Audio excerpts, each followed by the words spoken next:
Kane, and I'm happy to say that I'm back again teaching Perry Stone's Unleashing the Beast.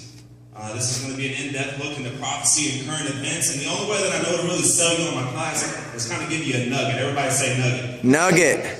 So the nugget I'm going to read to you is out of Psalm 83, and I'm going to just go there real quick. It says, "Do not keep silent, O God, do not hold your peace, and do not be still, O God. For behold, your enemies make a tumult, and those who hate you have lifted up their heads. They have taken a crafty counsel against your people. They consulted together against your sheltered ones. They have said, Come, and let us cut them off from being a nation, that the name of Israel may not be remembered no more."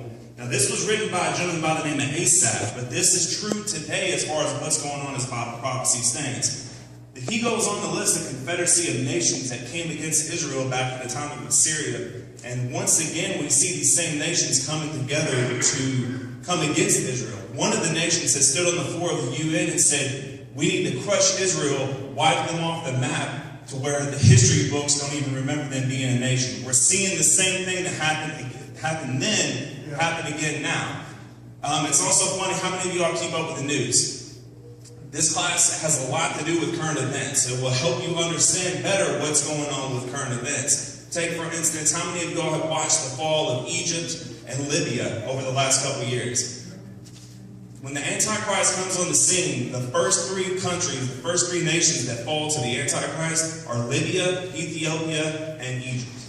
We're witnessing with the rise of the Muslim Brotherhood the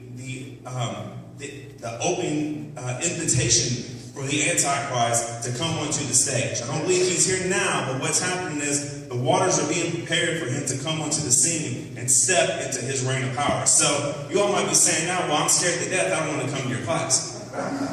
This is not meant, Bible prophecy is not meant to scare you, but prepare you. And that's one of the things I try to instill in everybody that comes to this class, because I want you to leave with the mentality of taking this class that you need to, as I say, live like Christ is, prepare like Christ is coming back tomorrow, but live like he may never come back in your lifetime.